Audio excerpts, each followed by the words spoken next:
Bismillahirrahmanirrahim. Sekarang kita akan mulai mempelajari mengenai ilmu nahwiyah. Sebelum kita masuk pada pelajaran intinya ilmu nahwiyah itu, nah kita perkenalan dulu ya dengan ilmu nahwiyahnya.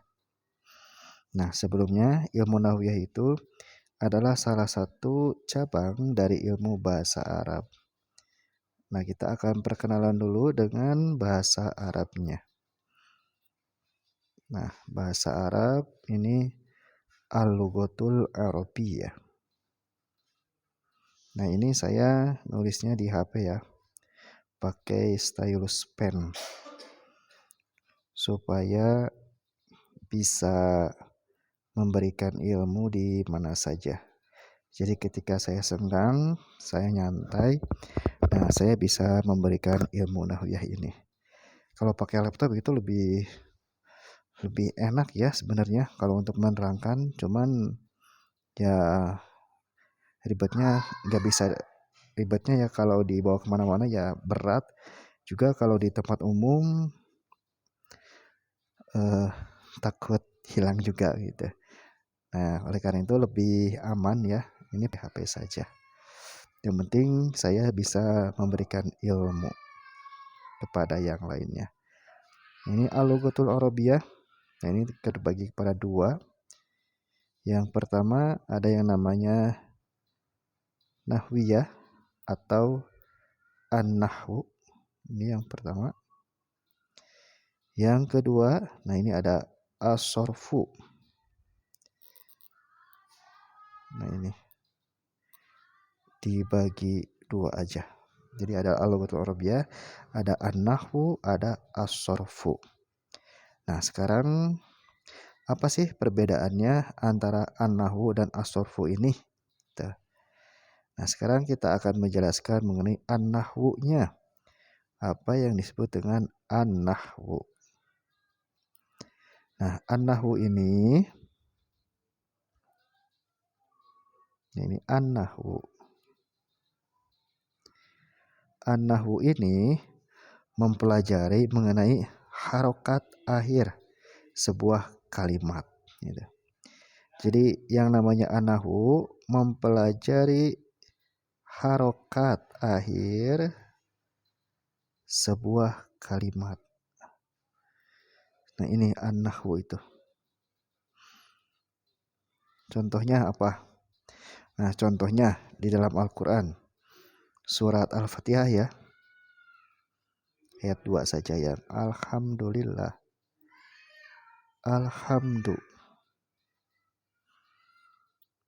lillahi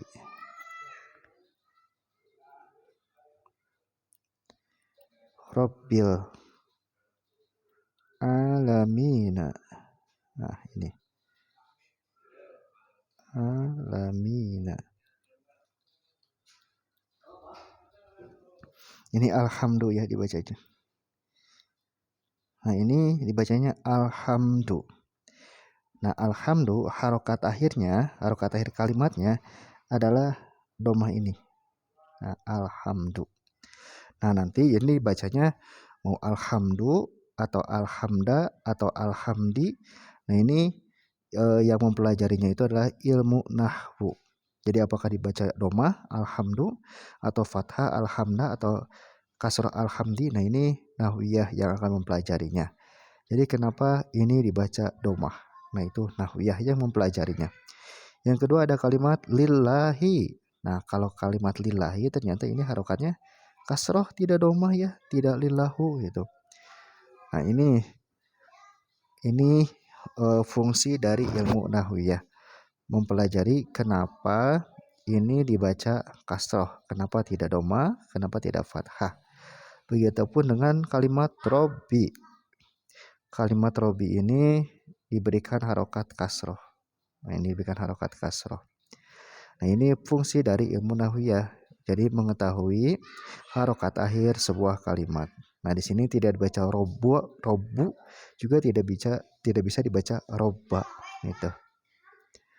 Lalu al-alamina. Nah, ini baca al-alamina. Nah, ini harokat akhirnya ada nun ya. Nah ini ada fathah. Nah ini kenapa dibacanya seperti ini? Nah ini ilmu nahwu yang berfungsi. Jadi yang namanya ilmu nahwu itu mempelajari harokat akhir sebuah kalimat. Ini satu kalimat, ini kita anggap satu kalimat, ini kalimat juga satu kalimat, ini satu kalimat. Nah ini yang mempelajari harokat akhir ini, nah ini adalah ilmu nahwu. Jadi secara singkat, yang namanya ilmu nahwu itu mempelajari harokat akhir sebuah kalimat. Gitu. Nah lalu apa yang disebut dengan sorof? Nah kalau sorof, nah sekarang kita masuk ke pembahasan tentang sorofnya. Nah kalau sorof ini as-sorfu.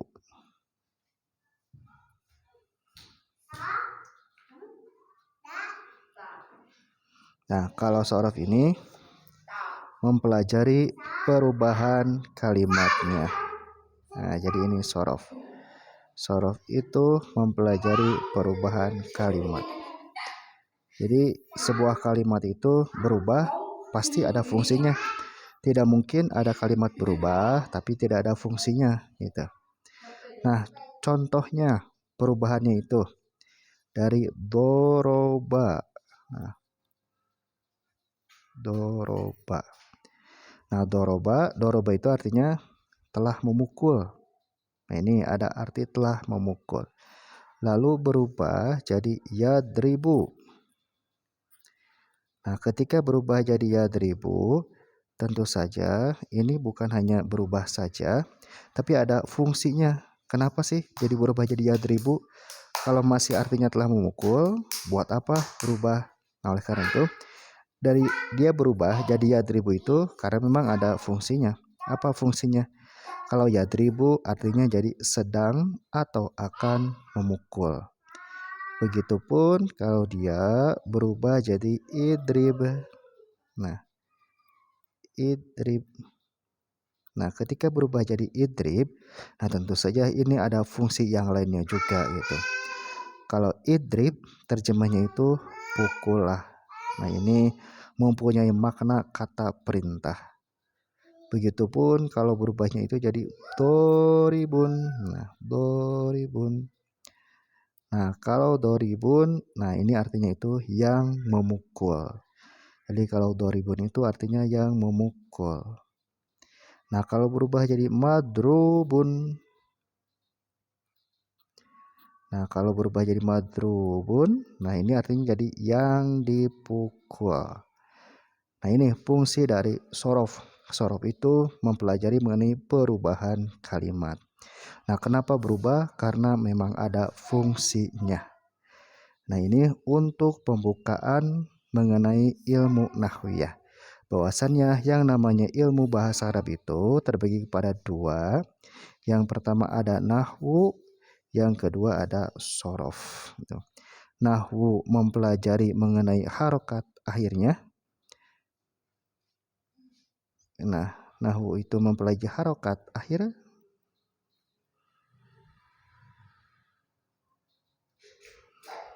Nah, kalau sorof mempelajari perubahan kalimatnya. Nah, ini perubahan kalimatnya.